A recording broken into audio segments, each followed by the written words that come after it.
আসসালামু আলাইকুম। আজকে আমরা শিখব syllable class 2 listen plan 2।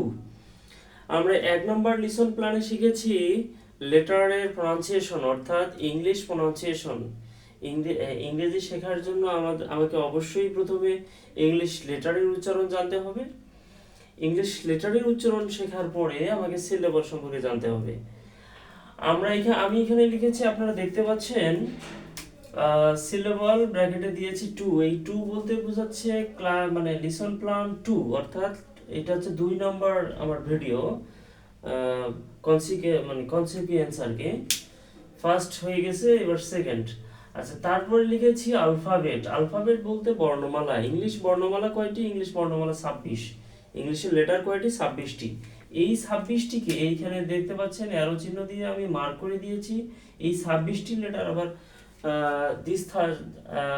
these 26 letters are divided into two parts. One part is vowel and the other part is consonant. আচ্ছা, এখানে একটু বলে রাখি, এখানে ভুলে গেছিলাম যে এই ভাওয়েল গুলো কি কি। ভাওয়েল গুলো হচ্ছে এ, ই, আই, ও, ইউ, এখানে ব্র্যাকেটে ওয়াই। ভাওয়েল 5টা, এটা আমরা জানি। আরো 2টা ভাওয়েল গ্রামার বইগুলোতে দেয়া আছে, ডব্লিউ এবং ওয়াই। কিন্তু আমরা যেহেতু সিলেবল শিখতেছি, সিলেবলে আসলে এই 6টি লেটার প্রয়োজন। সিলেবল করার ক্ষেত্রে এই 6টি লেটার প্রয়োজন।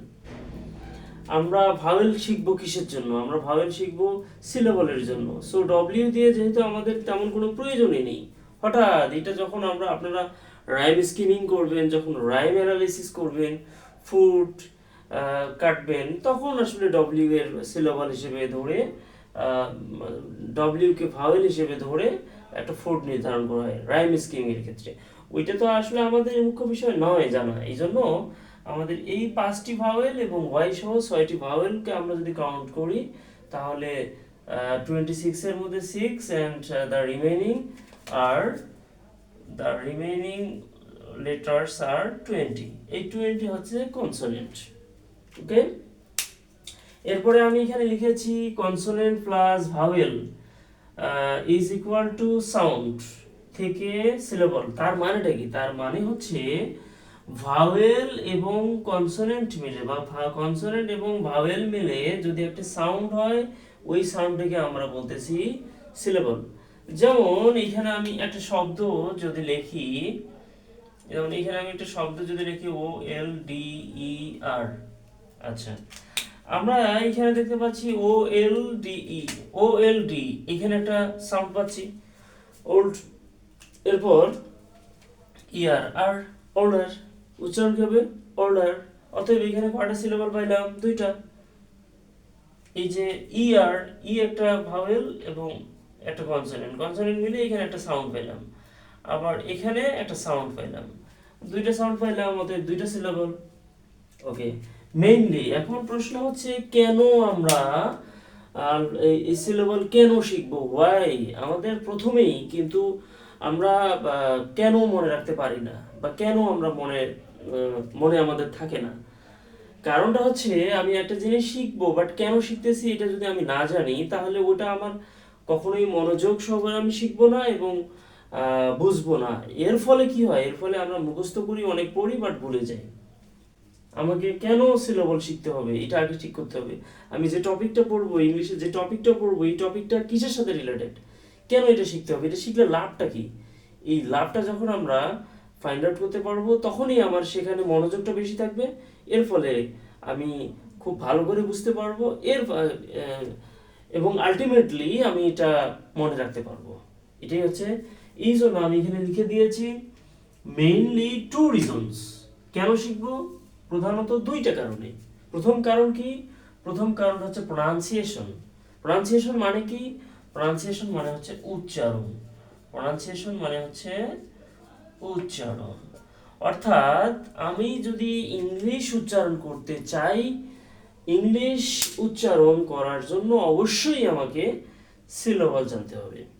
কারণ সিলেবল করে করে আমি যদি উচ্চারণ করতে পারি, তাহলে আমার এটা মানে বেটার হবে আর কি, এবং কম এটা ইজিয়ার হবে। এরপরে spelling, which is most important and which can remove boredom once boredom, which can remove the boredom of the learner. The learner usually feel boredom for spelling region because একটি student আসলে বানান মুখস্থ রাখতে পারে না, বানান মুখস্থ রাখতে না পারার কারণে তার খাতায় এইরকম এরকম গোল্লা স্যারেরা দেয়, এর ফলে খাতাটা খুব মানে খুব অড লাগে। আহ, এই জন্য নিজে ডিসহার্ট হয়ে যায়, ডিসহার্ট হয়ে যাওয়ার ফলে ইংলিশ আর তার ভালো লাগে না। এটা এটা এটার মেইন কারণ হচ্ছে স্পেলিং মনে না থাকার মেইন কারণটা হচ্ছে আমরা আসলে সিলেবল করে করে একটা ওয়ার্ড মুখস্থ করি না। আজকে আমরা এই টেকনিকটাই শিখব যে কিভাবে আমরা সিলেবল করে করে প্রনাউন্সিয়েশন এবং স্পেলিং শিখতে পারি। আচ্ছা, এ পর্যন্ত আপনারা দেখলেন। এবার আমরা চলে আসি এই টপিকটা নিয়ে আমি আপনাদের একটু বোঝানোর চেষ্টা করি। এখানে দেয়া আছে সিলেবল ফ্রম ওয়ার্ড। একটা ওয়ার্ড থেকে কিভাবে আমরা সিলেবল বের করব। এই যে আমরা এই শব্দটাকে নেই, এটাকে নেই, এইখানে আমরা আগে লিখি, এই ওয়ার্ডটা আমি লিখলাম।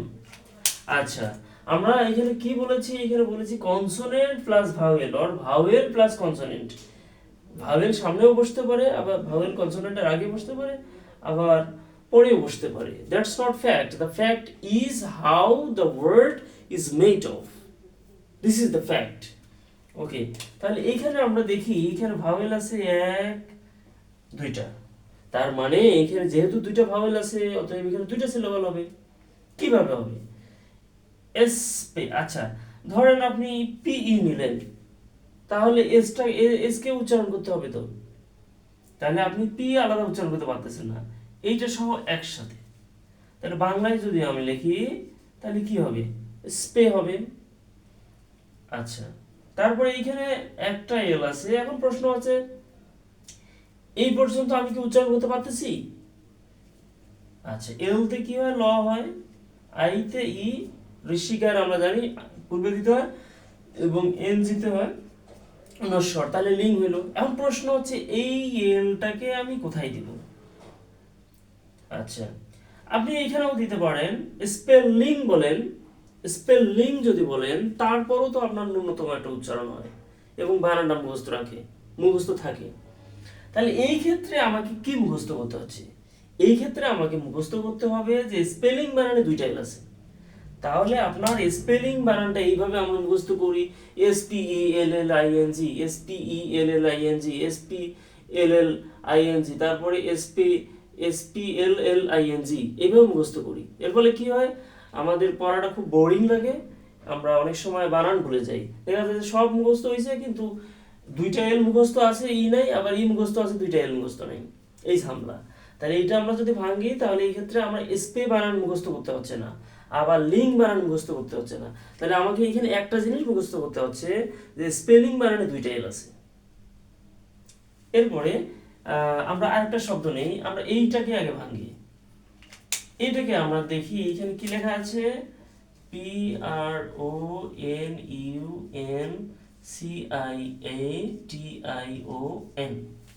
এটাকে আমরা ভাঙার চেষ্টা করি।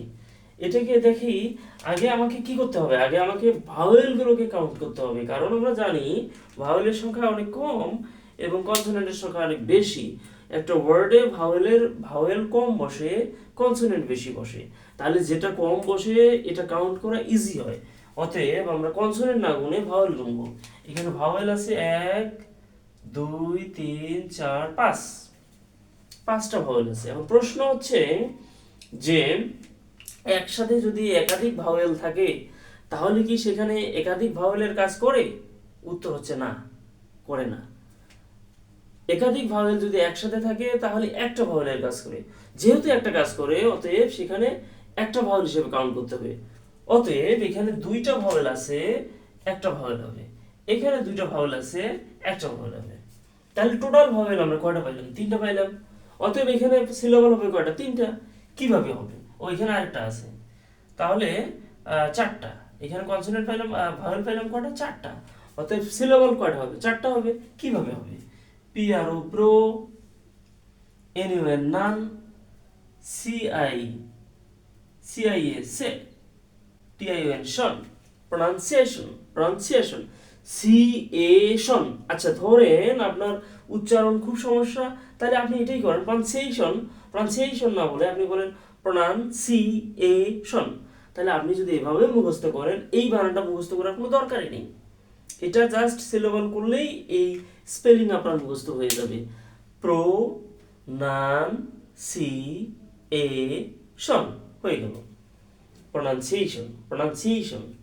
এখন প্রশ্ন হচ্ছে যে আমি যদি স্যার বা ভাইয়া, আমি যদি এটাকে এই পর্যন্ত নেই, প্রন পর্যন্ত নেই, হ্যাঁ নেন, সমস্যা নেই।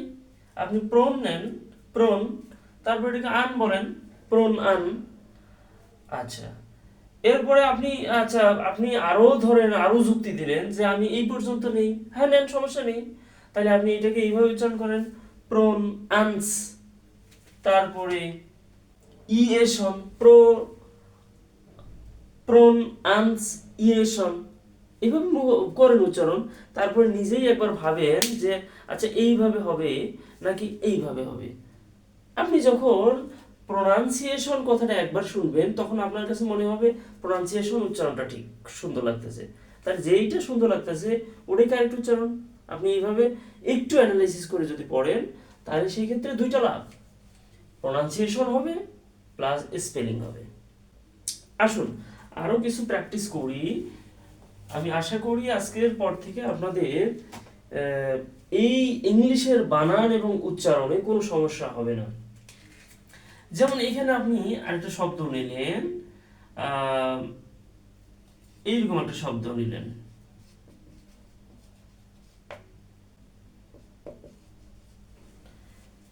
আচ্ছা এটার উচ্চারণ ধরেন আমি আমি আমি জানি না এটার উচ্চারণ কি, তাহলে এখানে আমি এখন গুনবো। এখানে ভাওয়েল আছে কয়টা? ভাওয়েল আছে 1 2 3 4 5। এখানে দুইটা ভাওয়েল আছে, অতএব এখানে একটা ভাওয়েল আমি কাউন্ট করব, বিকজ দুইটা ভাওয়েল থাকলেও, দুইটা ভাওয়েল একসাথে থাকলে দুইটা ভাওয়েল উচ্চারণ হয় না, সেখানে একটা ভাওয়েল হয়। কারণ ওই দুইটা ভাওয়েল মিলে মূলত একটা কাজ করে, যেটা আমি অবশ্য লেটার প্রনাউন্সিয়েশনে দিয়েছি, যেমন ই এবং এ, এটা মূলত কিসের মতো উচ্চারণ হয়? ই এর মতো উচ্চারণ হয়। তাহলে এখানে কিন্তু দুইটা ভাওয়েল কাউন্ট হবে না, এখানে একটা হবে। এরকম এগুলো আমার লেটার প্রনাউন্সিয়েশনে সুন্দর করে দেয়া আছে, আপনারা একটু দেখে নেবেন। তাহলে এখন এখানে দেখুন, এখানে আছে পি, মানে এখানে ই আছে, এ আছে, এ আছে, আর এখানে আছে। তাহলে টোটাল আমি এখানে ভাওয়েল পাচ্ছি 1 2 3 4, চারটা ভাওয়েল। তাহলে এখন আমাকে এনশিওর করতে হবে যে এখানে 4টা সিলেবল হবে। এখন আসুন যে কিভাবে আমি এটা করব। আচ্ছা আমি জানি পি তে প, ই তে এ। আচ্ছা ধরুন আমি উচ্চারণ পারি না, তাহলে এটা পি ই পে, তারপরে এন এ না, পে না, তারপর টি আর এ ট্রে, পিনাট্রে, তারপর টি আই এন শন, পিনাট্রেশন। আপনি এইভাবে উচ্চারণ করলেন, পিনাট্রেশন। এরপর আপনার স্যার বা যে উচ্চারণ পারে সে বলে দিল পিনেট্রেশন, তাহলে হয়ে গেল। তার মানে এখানে আপনি নিজেই এখন একটা নিয়ম বানাইলেন যে পি এর পরে এটা এ উচ্চারণ না হয়ে ই উচ্চারণ হবে, পিনেট্রেশন। ওকে, আচ্ছা এরপরে আপনি আরেকটা শব্দ নিলেন, P E N A L T Y. তাহলে এখানে আমরা দেখি এখানে কয়টা সাউন্ড হয়, 1 2 3।